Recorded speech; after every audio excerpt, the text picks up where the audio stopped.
भारत में लगातार हो रही अचानक मौतों ने पूरे देश को दहला दिया है। कोविशील्ड वैक्सीन की खोज करने वाली कंपनी एस्ट्राजेनेका ने ब्रिटिश हाईकोर्ट में हलफनामा दायर करके स्वीकार किया है कि इस वैक्सीन की वजह से ब्रेन स्ट्रोक, हार्ट अटैक और कार्डियक अरेस्ट होने की संभावना है। नरेंद्र मोदी ने इस वैक्सीन का जमकर प्रचार किया और अपनी तस्वीरें इस वैक्सीन के सर्टिफिकेट पर भी लगवाई। आपको बता दें कि नरेंद्र मोदी के प्रिय मित्र और ड्रग्स व्यवसायी आदर पूनावाला की कंपनी सीरम इंस्टीट्यूट को मोदी सरकार ने कोविशील्ड वैक्सीन बनाने का लाइसेंस दिया था, जिसके बाद भारत में कोविशील्ड वैक्सीन के 175 करोड़ डोज लगे। कोविशील्ड वैक्सीन बनाने वाली कंपनी सीरम इंस्टीट्यूट ने लाइसेंस के बदले में भाजपा को 52.5 करोड़ का इलेक्टोरल बॉन्ड दिया। कोविड वैक्सीन पर एस्ट्राजेनेका के खुलासे ने दुनिया भर में सनसनी पैदा कर दी है। एस्ट्राजेनेका ब्रिटेन की कोविड वैक्सीन बनाने वाली कंपनी है, जिसने कोविड काल में देश विदेश में कोविशील्ड और वैक्सजेवरिया नाम से कोविड वैक्सीन बेची थी। कोविशील्ड वैक्सीन भारत में 70% से अधिक लोगों को लगाई गई है और पीएम मोदी ने खुद इसका जमकर प्रचार किया था। वैक्सीनेशन के सर्टिफिकेट पर पीएम मोदी की फोटो छपी होती थी। पीएम के भरोसे में कोविड के डर के चलते जनता ने कोरोना महामारी से बचने के लिए ये वैक्सीन तो लगवा ली, लेकिन वैक्सीन के साइड इफेक्ट्स को लेकर लंबे समय से जो विवाद चल रहा था, उस पर बड़ा अपडेट सामने आ गया है। एस्ट्राजेनेका ने ब्रिटिश कोर्ट में अपनी वैक्सीन के साइड इफेक्ट्स को स्वीकार कर लिया है। ब्रिटेन की फार्मा कंपनी ने माना है कि उसकी कोविड-19 वैक्सीन से खतरनाक साइड इफेक्ट्स हो सकते हैं। कंपनी ने बताया कि उनकी वैक्सीन से कुछ मामलों में शरीर में खून के थक्के जम जाते हैं और प्लेटलेट्स की संख्या गिर जाती है। वैक्सीन से हार्ट अटैक का खतरा बढ़ रहा है। इस खुलासे के बाद वैक्सीन को लेकर तरह तरह की चर्चाएं शुरू हो गई हैं। जनता मोदी सरकार पर सवाल उठा रही है। सरकार ने प्रधानमंत्री नरेंद्र मोदी के चेहरे का इस्तेमाल कर जनता को वैक्सीन की प्रभावशीलता का भरोसा दिलाकर सबको ये वैक्सीन लगवाई।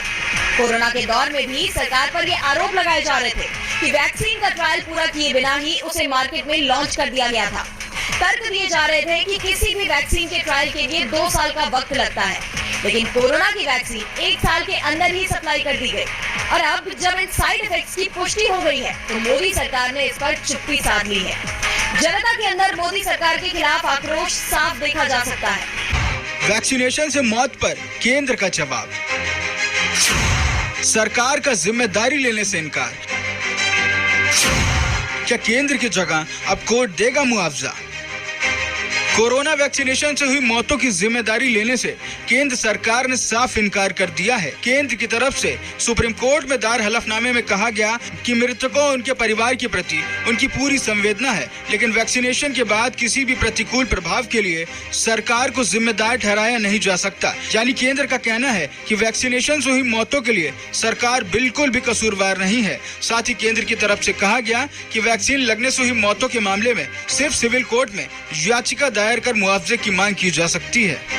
दरअसल ये पूरा मामला पिछले साल का है, जब कोविड वैक्सीनेशन के बाद एक ही परिवार की 2 बच्चियों की मौत हो गई थी, जिसके बाद मृतक बच्चियों के पिता ने सुप्रीम कोर्ट का दरवाजा खटखटाया था और मौत की वजह वैक्सीनेशन बताते हुए मुआवजे की मांग की थी। याचिका में मांग की गई थी कि कोविड वैक्सीन से मौत के मामलों की स्वतंत्र जांच कराई जाए और वैक्सीनेशन के बाद किसी भी प्रतिकूल प्रभाव का समय रहते पता लगाकर उससे बचाव के उपाय करने के लिए विशेषज्ञ चिकित्सा बोर्ड बनाए जाए। जिसके बाद सुप्रीम कोर्ट ने नोटिस जारी कर इस पूरे मामले में केंद्र सरकार से जवाब मांगा था, जिस पर केंद्र सरकार ने हलफनामा दाखिल कर अपना जवाब दिया और कहा सिर्फ एक मामले में AEFI कमेटी ने वैक्सीनेशन के साइड इफेक्ट से मौत की पुष्टि की है, जिसके लिए सरकार को जिम्मेदार नहीं ठहराया जा सकता है।